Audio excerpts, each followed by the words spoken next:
चलिए समझिए, टॉपिक हम लोग आज कवर करेंगे उत्तर प्रदेश पुलिस भर्ती के लिए सर्वनाम क्लियर करेंगे। ठीक है, पॉइंट है कि सर्वनाम किसे कहते हैं। सबसे पहले तो सर्वनाम क्या होते हैं? जो शब्द संज्ञा के बदले प्रयोग में लाए जाते हैं उन्हें सर्वनाम कहा जाता। तो जो शब्द क्या करते हैं? जो शब्द संज्ञा के बदले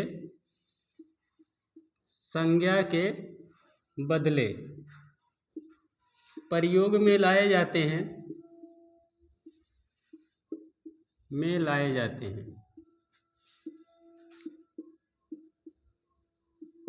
उन्हें क्या कहते हैं?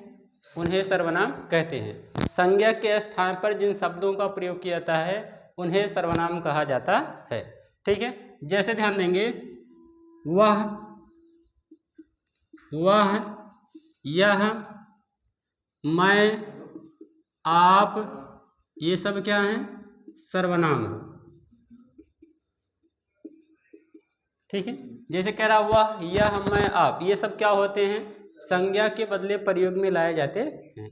ठीक है, सर्वनाम का प्रयोग कहाँ किया जाता है? संज्ञा शब्द पर विराम लगाने के लिए। संज्ञा शब्द पर विराम लगाने के लिए सर्वनाम का उपयोग किया जाता। जैसे क्या होता है कि बार बार एक ही संज्ञा का प्रयोग में जब लाया जाता है उस संज्ञा शब्द को रोकने के लिए सर्वनाम का उपयोग किया जाता।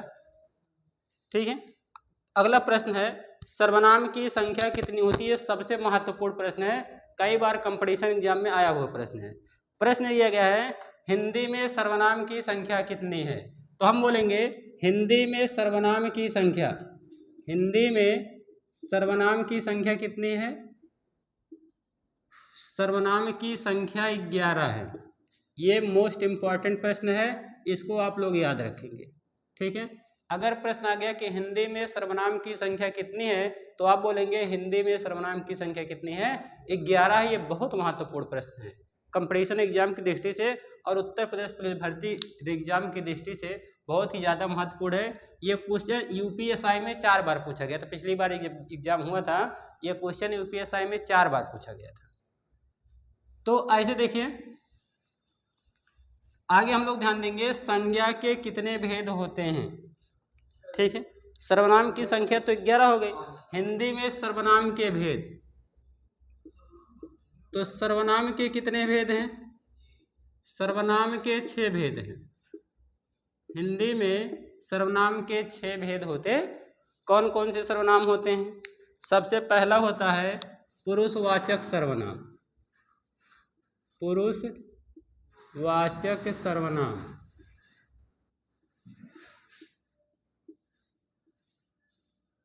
दूसरा होता है निजवाचक सर्वनाम। निजवाचक सर्वनाम। अगला होता है निश्चयवाचक सर्वनाम। निश्चयवाचक सर्वनाम। फिर आपका होता है चौथा होता अनिश्चयवाचक सर्वनाम। अनिश्चयवाचक सर्वनाम। अगला आपका होता है संबंधवाचक सर्वनाम। संबंधवाचक सर्वनाम। अगला पॉइंट होता है प्रश्नवाचक सर्वनाम। प्रश्नवाचक सर्वनाम। तो प्यारे विद्यार्थियों, हिंदी में सर्वनाम के 6 भेद होते हैं। पहला होता है पुरुषवाचक सर्वनाम, दूसरा होता है निजवाचक सर्वनाम, तीसरा होता है निश्चयवाचक सर्वनाम, चौथा होता है अनिश्चयवाचक सर्वनाम, पांचवा होता है संबंधवाचक सर्वनाम और छठवां होता है प्रश्नवाचक सर्वनाम। अब बात आता है सर पुरुषवाचक सर्वनाम किसे कहते हैं? पुरुषवाचक सर्वनाम किसे कहते हैं?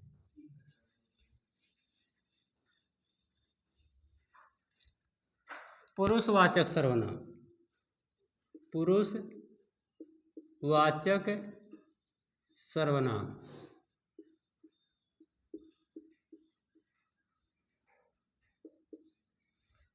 तो पुरुषवाचक सर्वनाम किसे कहते हैं?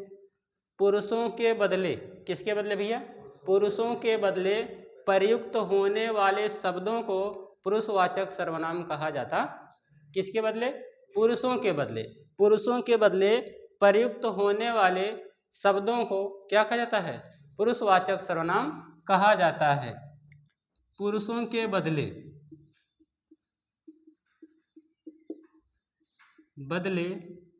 प्रयुक्त होने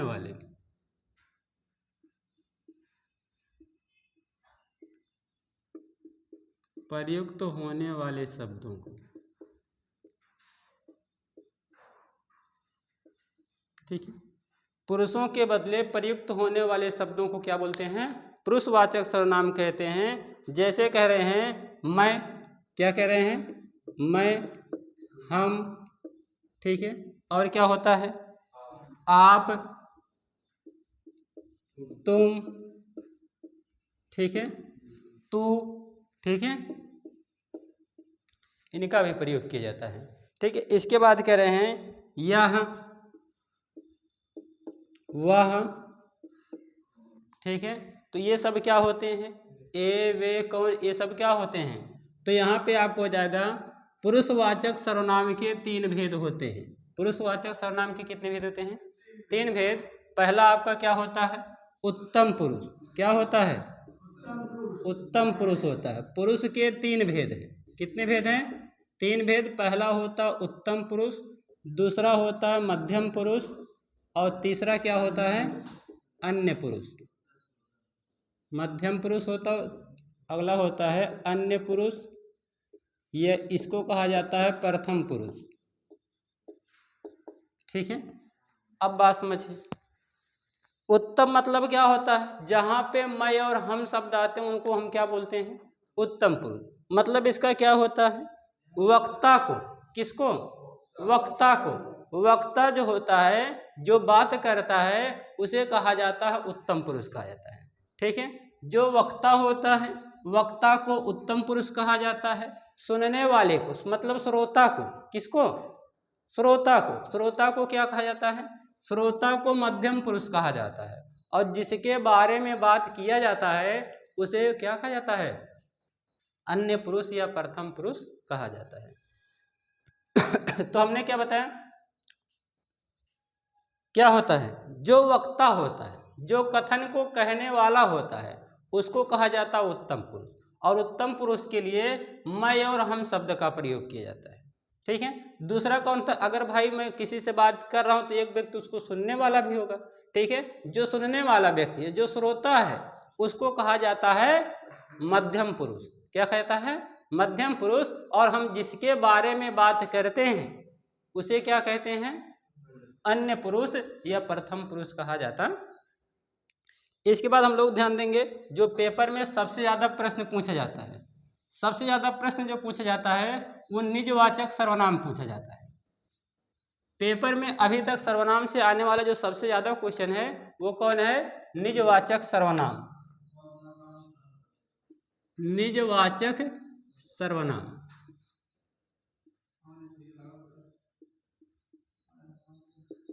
निजवाचक सर्वनाम क्या होता है? जहां पर किसके बारे में बोध होता है? कर्ता स्वयं कार्य के बारे में बताता है। जहां पे कर्ता स्वयं कार्य करना चाहता है वहां पर निजवाचक सर्वनाम होता। ठीक है, जहां पर निजता का बोध होता है। किसका बोध होता है? निजता का। निजता का मतलब होता है जब कर्ता स्वयं कार्य करना चाहता है। निजता का मतलब होता है जब कर्ता स्वयं कार्य करना चाहता है तो उसे निजवाचक सर्वनाम कहा जाता। क्लियर है? हमने बताया कर्ता स्वयं कार्य करना चाहता है, इसका मतलब इसमें क्या होता है? स्वयं शब्द का प्रयोग होगा। किसका प्रयोग होगा?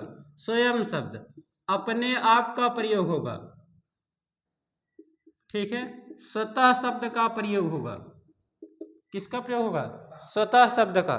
ठीक है, खुद ही का प्रयोग होगा, खुद ही। ठीक है, तो ये सब अगर प्रयोग में लाए जाते हैं, मतलब जहाँ पे वाक्य पढ़ने के बाद लगे कि यहाँ पे कर्ता स्वयं कार्य करने के लिए प्रेरित हो रहा है, कर्ता खुद जबरदस्ती काम करना चाहता है, तो वहाँ हम लोग क्या बोलते हैं? निजवाचक सर्वनाम कहते। ठीक है। जैसे उदाहरण के लिए अगर हम ये कह दें, ये हम बोलें कि मैं खाना खुद ही पका लूंगा, मैं खाना खुद ही पका लूंगा। अब इसमें देखिए क्या आया, खुद ही, ठीक है।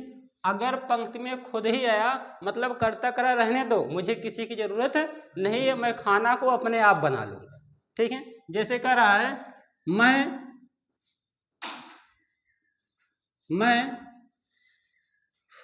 अपने आप चला जाऊंगा, मैं अपने आप चला जाऊंगा। तो यहाँ क्या आप लोग का बनेगा, निजवाचक सर्वनाम। कह रहा मैं अपने आप चला जाऊंगा, कैसे चला जाएगा, अपने आप, ठीक है। यह कह रहा है वह आप ही चला जाएगा, वह आप ही चला जाएगा, वह आप ही चला जाएगा। इसका मतलब आप ही का मतलब स्वयं चला जाएगा, आप ही का मतलब क्या हो गया, स्वयं चला जाएगा। तो इन पंक्तियों को पढ़ने के बाद लग रहा है कि कर्ता यहाँ स्वयं कार्य करने के लिए खुद को प्रेरित कर रहा है। इसका मतलब इन पंक्तियों में कौन सा सर्वनाम है, निजवाचक सर्वनाम। क्या ये बात क्लियर होगी, निजवाचक सर्वनाम आगे तो लगा ले जाएंगे, कोई दिक्कत नहीं ना। आप लोग एक बार इनको रिवाइज कर डालेंगे, ठीक है। एक बार मान लीजिए हम पढ़ा दे रहे हैं, एक बार आप लोग रिवाइज कर लेंगे तो चीज़ें क्लियर हो जाएंगी। दूसरा आप लोग को होता है निजवाचक सर्वनाम, तो क्लियर हो गया। आगे हम लोग पढ़ेंगे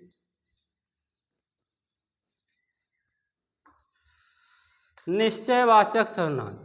कौन सा सर्वनाम, निश्चयवाचक सर्वनाम, निश्चयवाचक।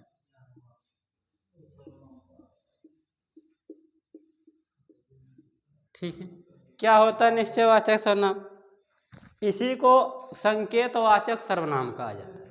इसी को क्या कहा जाता है, संकेतवाचक सर्वनाम। हिंदी में इसको संकेतवाचक भी कहा जाता है, ठीक है। लेकिन प्रयोग में निश्चयवाचक ही लाया जाता है, समझ रहे हैं कि नहीं। अब इसमें क्या होता है, जब क्या होता है, निश्चयवाचक सर्वनाम का मतलब होता है जहां पास या दूर की वस्तु का बोध होता है। किसका बोध होता है, पास या दूर की वस्तुओं का बोध होता है, वहां निश्चयवाचक सर्वनाम होता। उदाहरण के लिए अगर हम कहें, या आप कह सकते हैं जैसे दे दिया गया कि यह घर मेरा है। निश्चय का मतलब, संकेत का मतलब दो ही शब्द संकेत कहते हैं, या तो यह, या तो वह, या तो वे, ठीक है। तीन शब्द संकेतवाचक होते हैं, यह, वह, वे, ठीक है। जिनको संकेतों के माध्यम से व्यक्त किया जा सके, जहां दूर या पास की वस्तु का बोध हो सके, उसे हम क्या बोलते हैं, निश्चयवाचक सर्वनाम कहा जाता। उदाहरण के लिए इसे कह रहे हैं यह कलम मेरी है, यह कलम मेरी है। अच्छा, अब यहाँ पे मेरी है, इसका मतलब ये नहीं कि यहाँ पे भैया निजवाचक सर्वनाम हो गया। इसका मतलब यहाँ मेरी है तो इसका मतलब ये नहीं कि निजवाचक सर्वनाम है। अरे मेरी से कोई लेना देना नहीं है। कह रहा है यह कलम, मतलब कलम की तरफ ये संकेत कर रहा है। यह कलम, यह क्या है, संकेत है, ठीक है। जैसे कह दे वह घर श्याम का है, वह घर किसका है, वह घर श्याम का है, तो वह क्या है, वह क्या भैया, संकेतवाचक सर्वनाम है। कह रहा वह घर, मतलब वह घर मतलब संकेत के माध्यम से उसको व्यक्त किया जा रहा है। क्लियर है, मतलब वह मतलब दूर के बारे में बता रहा है, यह कहेगा तो पास के बारे में वर्णन करेगा, ठीक है। जैसे कह दे वे सब चोर हैं,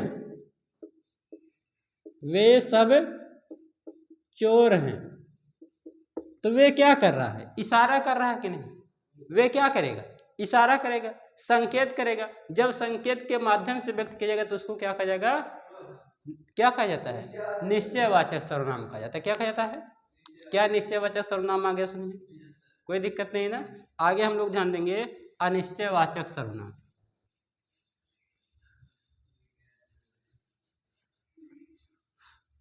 अरे भैया काहे मजा ले रहे हैं?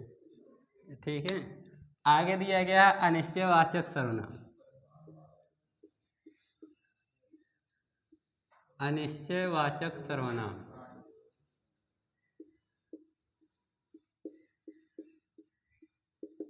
चलिए ध्यान देते हैं, क्या होता है अनिश्चयवाचक सर्वनाम? क्या होता है? जब क्या होता है, पास या दूर की वस्तु का निश्चित बोध नहीं होता है। कैसा बोध नहीं होता है? निश्चित बोध। करा जब पास या दूर की वस्तु का निश्चित बोध नहीं होता है तो उसे अनिश्चयवाचक सर्वनाम कहा जाता। जब पास या दूर की वस्तु का कैसा बोध? निश्चित बोध नहीं होता है तो उसे अनिश्चयवाचक सर्वनाम कहा जाता। उदाहरण के जैसे हम कहें, इसे कह रहा है कोई आ रहा है, कोई आ रहा है। ठीक है, देखिए वाक्य में दिया गया कह रहा, लेकिन स्थिति यहां कन्फर्म नहीं है। वाक्य में कह रहा कोई आ रहा, पता नहीं कौन आ रहा है, स्थिति निश्चित नहीं है। ठीक है, मतलब यहाँ निश्चय हो जाएगा। पास या दूर की वस्तु का निश्चय, भाई कह रहा कोई आ रहा है मतलब दूर है, आ रहा है, पास नहीं आ रहा है। यहां पर स्थिति निश्चित, अनिश्चयवाचक सर्वनाम हो जाएगा। क्या क्लियर? बाजार जा रहे हैं,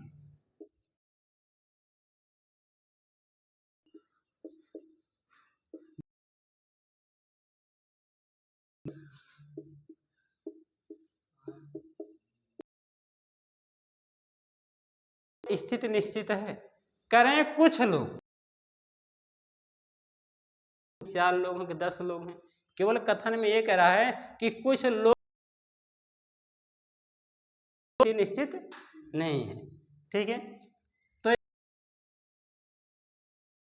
मिलते हैं जहां पे स्थिति निश्चित नहीं होती है तो वहां पे किसका प्रयोग किया जाता है? क्लियर है? क्यों करो? अच्छा, आगे हम लोग पढ़ेंगे संबंधवाचक सर्वनाम। संबंधवाचक सर्वनाम।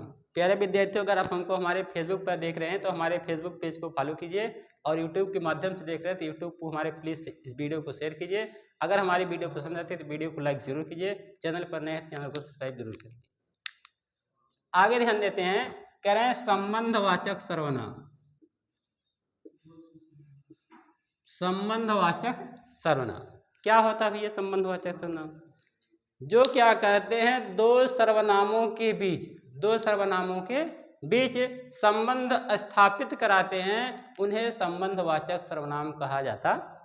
जहां पर दो सर्वनाम के बीच संबंध स्थापित करवाया जाता है उन्हें संबंधवाचक सर्वनाम कहा जाता। ठीक है, जैसे अगर आप लोगों से कह दिया गया जो आया है, जो आया है सो जाएगा, इसका मतलब संबंधवाचक सर्वनाम अगर आप देख रहे हैं, कह रहा है जो आया है सो जाएगा। ठीक है, एक प्रकार से इसको आप लोग कहेंगे सर लग रहा है जैसे कुछ मुहावरा जैसे दिखाई दे रहा है। ठीक है, जहां पर व्यंग्योक्ति शब्द होगा, मुहावरे जैसी पंक्ति होगी, ठीक है, वहां पर आप लोग संबंधवाचक सर्वनाम लगाएंगे। ठीक है, जहां पे लगेगा सर जैसे लग रहा है लोकोक्ति या मुहावरे शब्द का प्रयोग किया गया है, वहां पर आप तुरंत समझ जाएंगे उसमें कौन सा सर्वनाम है, संबंधवाचक सर्वनाम है। जैसे ये कह दे कि जिसकी लाठी उसकी भैंस, जिसकी लाठी, जिसकी लाठी, जिसकी लाठी उसकी भैंस। बताइए क्या इसको आप लोग लोकोक्ति में पढ़े हैं? जिसकी लाठी उसकी भैंस। तो यहाँ पे ध्यान देंगे इसमें कौन सा सर्वनाम है, संबंधवाचक सर्वनाम है। जहां पर आपको पंक्ति पढ़ने के बाद लगे कि इसमें क्या किया गया है, मुहावरे या लोकोक्ति का प्रयोग किया गया है, वहां पे आप लोग कौन सा सर्वनाम लगाएंगे? संबंधवाचक। अब भाई देखिए, परिभाषा तो पूछा नहीं जाता है, आपसे केवल ये दे देगा, कह देगा जिसकी लाठी उसकी भैंस, इस पंक्ति में कौन सा सर्वनाम है, ऐसे प्रश्न बनेगा। ठीक है, तो आप जानते हैं कि जिसकी लाठी उसकी भैंस, तो इसमें तो लग रहा कुछ मुहावरा जैसा है, मुहावरा लोकोक्ति जैसा है। तो अगर आप लोगों को ऐसी पंक्ति यहाँ मिलेगी तो उसको आप क्या लगाएंगे? संबंधवाचक सर्वनाम। क्या ये बात क्लियर हो गई? क्या ये बात क्लियर हो गई? ध्यान देंगे, एक और उदाहरण दिया गया है, कह रहा मैं उसे जानता हूं, मैं उसे जानता हूं,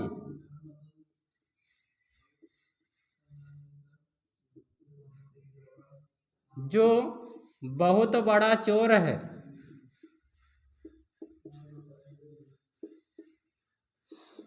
देखिए क्या पंक्ति है, कह रहा मैं उसे जानता हूं जो बहुत बड़ा चोर है।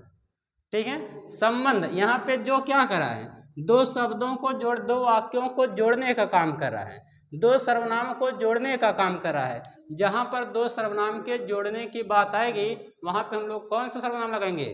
संबंधवाचक सर्वनाम लगाएंगे। ठीक है, ऐसे दूसरा पंक्ति दे देगा, मैं उसे जानता हूं जो बहुत अच्छा खिलाड़ी है। ये सब पंक्तियां अगर मिलेंगे तो उसको आप क्या लगाएंगे? संबंधवाचक सर्वनाम। ठीक है, जैसे ये कह दे जिसकी जैसी करनी वैसी भरनी, जैसी करनी जैसी करनी वैसी भरनी, पंक्ति में कौन सा सर्वनाम है? जैसी करनी वैसी भरनी। बताइए भैया, अगर ऐसा पंक्ति में मिलेगा तो आप लोग इसको कौन सा सर्वनाम बताएंगे? क्यों मन भाई, क्या बताएंगे? संबंधवाचक सर्वनाम। यहाँ भी तो वो क्या मिल रहा है? लोकोक्ति मिल रहा है। क्लियर है कि नहीं? ठीक है, तो ये हो गया आपका संबंधवाचक सर्वनाम। उम्मीद करते हैं कि ये संबंधवाचक सर्वनाम आप सभी समझ में आया हो। आगे है प्रश्नवाचक सर्वनाम। प्रश्न भैया विकास टाप में है, किसमें? अच्छा, संबंधवाचक विकास टाप में है। ठीक, अच्छी बात है। तो यहाँ पे ध्यान देंगे, कह रहे हैं प्रश्नवाचक सर्वनाम। कौन सा सर्वनाम? प्रश्नवाचक सर्वनाम। तो प्रश्नवाचक सर्वनाम आप सभी को पता है, जिन सर्वनामों में क्या होता है? प्रश्न का बोध होता है। किसका बोध होता है? प्रश्न पूछने का बोध होता है, वहां पर प्रश्नवाचक सर्वनाम होता। उदाहरण के लिए से कह दें, क्या आप स्कूल आएंगे? क्या आप स्कूल आएंगे?